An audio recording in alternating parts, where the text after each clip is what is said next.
আমার মেয়ে অনেক দিন ধরে ঢাকাতে বেড়াতে যেতে চাচ্ছে, তাই হঠাৎ করে আপুদের সাথে বেড়াতে চলে গেলাম ঢাকায়। আর এদিকে হচ্ছে প্রথমবার আমরা কক্সবাজার এক্সপ্রেসে করে ঢাকায় যাচ্ছি। সো হ্যালো এভরিওয়ান, আসসালামু আলাইকুম, welcome to my new video. This is me ফিয়ার ইস নিতাশা। আই হোপ আপনারা অনেক বেশি ভালো আছেন। আলহামদুলিল্লাহ আমরাও আল্লাহর রহমতে ভালো আছি। আর এই যে আমরা ব্যাগটা গুছিয়ে নিয়েছি ঢাকা যাওয়ার জন্য, তো আমার মেয়েও রেডি আর আমিও রেডি। তারপর আমরা রিক্সা করে চলে আসি হচ্ছে তানার মোড়। আর তানার মোড়ে এসে হচ্ছে দাঁড়িয়ে আছি, কারণ হচ্ছে আপুরা আসবে সিএনজি করে, তো সিএনজির জন্য আমরা মূলত ওয়েট করতেছি। তো এই যে আমরা একটু এখানে দাঁড়িয়েছিলাম, আর পাশে হচ্ছে যে আমাদের গাড়ি বস্তা মানে আমাদের ব্যাগটাকে আর কি পাশে রেখেছিলাম, কি আর করার। যাই হোক, এরপর হচ্ছে যে আমরা সিএনজিতে উঠে পড়ে আপুরা চলে আসছে।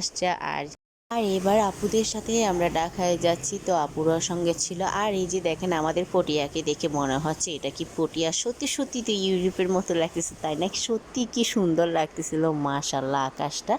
যাই হোক, একটু দুষ্টুমি করে নিলাম। তারপর আমরা একটু ব্রিজের ওখানে কৃষ্ণচূড়া ফুল দেখতে দেখতে যাচ্ছিলাম, তবে এগুলো ভিডিওতে একদমই ভালো আসতেছে না। যাই হোক, এরপর আমরা চলে আসছি হচ্ছে যে চট্টগ্রাম স্টেশনে। আর স্টেশনে আসার পর আমরা সবার হাতে একটা একটা গাড়ি ছিল, যেহেতু আমাদের অনেক বেশি মানে জিনিসপত্র হয়ে গিয়েছিল। তো সবাই মিলে যে স্টেশনে বসে আছি, অপেক্ষা করতেছিলাম ট্রেনের জন্য। ট্রেনে আস্তে আস্তে একটু লেট করে ফেলে। আর আমরা আজকে যাব প্রথমবার কক্সবাজার এক্সপ্রেসে, যেটা করে এখনও কক্সবাজার যাওয়া হয়নি। তো এটাতে করে আজকে ঢাকায় চলে যাচ্ছি।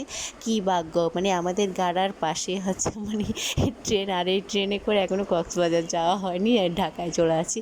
ওখানে আমি সেটাই বলতেছিলাম যে আমাদের পাশ দিয়ে এই ট্রেনটা যায়, অথচ দেখেন এই ট্রেনে করে ছুটতে হচ্ছে চট্টগ্রাম স্টেশনে এসে। কি ভাগ্য আমাদের। যাই হোক, এরপরে আমরা হচ্ছে ট্রেনে উঠে পড়ে, ট্রেন কিন্তু এখনও ছাড়ে নাই। আর আমাদের ট্রেনটা একটু আধা ঘন্টা লেট করে, 4টার ট্রেন 4:30টায় ছাড়ে। তো এই যে ট্রেনে উঠে বসে পড়লাম, এখনও কিন্তু ট্রেন ছাড়া নাই। তো আমরা হচ্ছে সামনের সিটে, আর আপুরা হচ্ছে পেছনের সিটে বসেছে। তো আমি একটু এখানে ভিডিও করতেছিলাম। আর পেছনে এদেরকে দেখছি, আর এরা তো ট্রেনে ওঠে দুষ্টামি শুরু করে দিয়েছে। মানে প্রথম একটু কথাও বলে নাই, আর এখন দুষ্টামি শুরু করে দিয়েছে। আর এই যে আমাদের ট্রেনও ছেড়ে দিয়েছে। আর এবার আমরা ট্রেনে করে উল্টো দিকে পড়ে গিয়েছি, তাই আমাদের একদমই বাতাস টাতাস কিচ্ছু লাগতেছিল না। তাই দুই পাশে আমি দেখতেছিলাম। আর আমার মেয়ে দেখে কি পরিমাণ বাতাসের ফিল নিচ্ছে ট্রেনের জানালা দিয়ে। তো ওর অনেক ভালো লাগতেছিল যখন একটুখানি মাথাটা ওখানে রেখেছে। অনেক বাতাস লাগতেছিল, আর প্রচণ্ড লেভেলের গরম যেহেতু পড়তেছে। এদিকে আমি হিজাব খুলে ফেলছি, আমার মাথার চুল একটু ভেজা ছিল, সে সাথে মাথার যন্ত্রণা সব মিলিয়ে হচ্ছে হিজাবটা একটু খুলে ফেলছিলাম।